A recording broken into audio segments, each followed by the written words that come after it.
Bem-vindo mais uma vez no Adjuncto EBT, Graça e Paz, e hoje nós vamos encerrar nossa explanação sobre os atributos incomunicáveis de Deus, e hoje nós estaremos tratando sobre o atributo da unidade.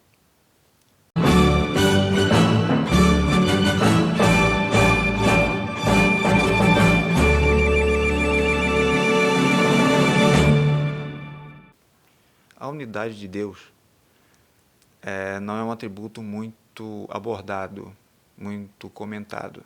Eu consultei algumas teologias sistemáticas, como Schaeffer-Berkhof, mais umas duas, e apenas uma dessas teologias abordou esse atributo, que é o atributo da unidade de Deus. O atributo da unidade de Deus ainda é subdividido em unidade simples e unidade singular, né?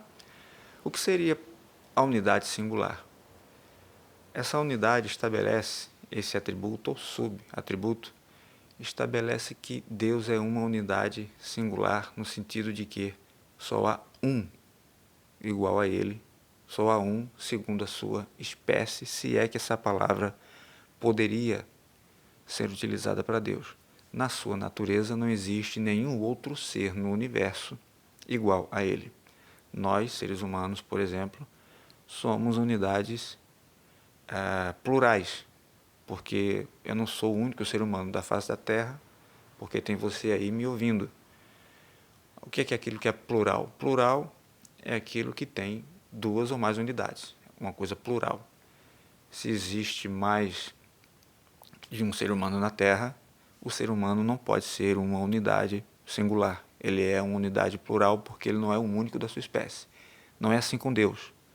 Deus olha ao redor de todo o universo e jamais encontrará um, ou melhor, outro, da sua natureza. Ele é uma unidade singular. No sentido de que Deus é uma unidade simples, é um pouco mais enfadonha, um pouco mais complicada não de entender, mas é uma coisa não muito usual e por isso é bem diferente. O que diz respeito à unidade simples de Deus pode ser entendida se comparada conosco.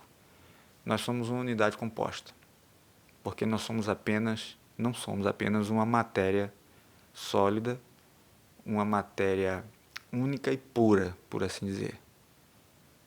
Nós podemos cortar o braço e nós temos ali naquele membro pele, músculo, ossos, vasos sanguíneos, vasos linfáticos, dentre outras coisas. O homem vive, ele sobrevive sem um braço, ele sobrevive sem uma perna, porque ele é um ser composto. Ele não é uma matéria pura, alguma substância pura. Também é um termo muito difícil de se aplicar a Deus. Vamos usá-lo aqui para facilitar a compreensão desse atributo. Deus, ao contrário de nós, é uma unidade simples. Deus não pode ser decomposto em partes, como nós. Ele está presente em toda a sua criação ao mesmo tempo, porém, em uma unidade simples. Deus não pode ser repartido. Ele é, digamos, uma substância pura. Repetindo, talvez não seja a palavra mais adequada para se referir a Deus, mas é a palavra que nos ajuda a compreender esse aspecto da unidade, que é a unidade simples. Deus, então, é esse ser puro, que não pode ser subdividido. Ele está aqui e está em todo lugar ao mesmo tempo, não como se o pensamento ou a sede de todo o raciocínio dele estivesse concentrada no lugar e ele estivesse espalhado por todo o resto do universo, não. Ele está como uma espécie de pensamento, numa substância pura, em todo lugar ao mesmo tempo. Deus não pode ser subdividido, como nós, que temos diversas substâncias, diversas partes diferentes compondo o nosso corpo. Isso não se aplica a Deus. Então nós encerramos toda essa explanação a respeito dos atributos incomunicáveis de Deus.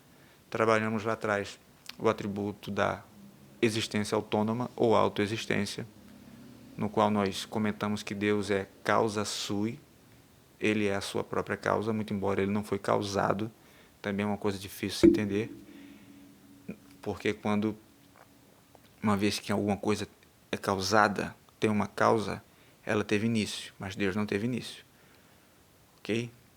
Mas na sua existência autônoma, ele é reconhecido como causa sui, ele tem a causa da sua existência em si mesmo. Falamos também da imutabilidade, que Deus não pode mudar, porque ele não pode ser melhorado, que ele é o sumo bono, mas também por ele ser o sumo bono, a perfeição, ele não pode estar sujeito a deterioração, então ele não pode melhorar nem piorar. Mudança em alguma coisa requer alteração de qualidade. Se ele não pode melhorar nem piorar, ele não pode mudar. Também falamos da infinitude de Deus, o atributo pelo qual Deus não está sujeito a nada, ele está acima de tudo e todas as coisas são sujeitas a ele. Ele não está sujeito a circunstâncias, por isso ele é onipotente, ele pode tudo. Ele não está sujeito ao espaço, porque ele está presente em todos os lugares ao mesmo tempo. Ele não está sujeito a tempo, por isso ele é eterno, ele está fora do tempo. Ele criou o tempo junto com a matéria, conforme o raciocínio de Santo Agostinho. E ele é onisciente, sabe de todas as coisas, porque ele está presente em todos os lugares ao mesmo tempo. Assim nós encerramos essa abordagem dos atributos incomunicáveis de Deus. Deus abençoe. Até a próxima aqui no Adjuncto EBD. Graça e paz.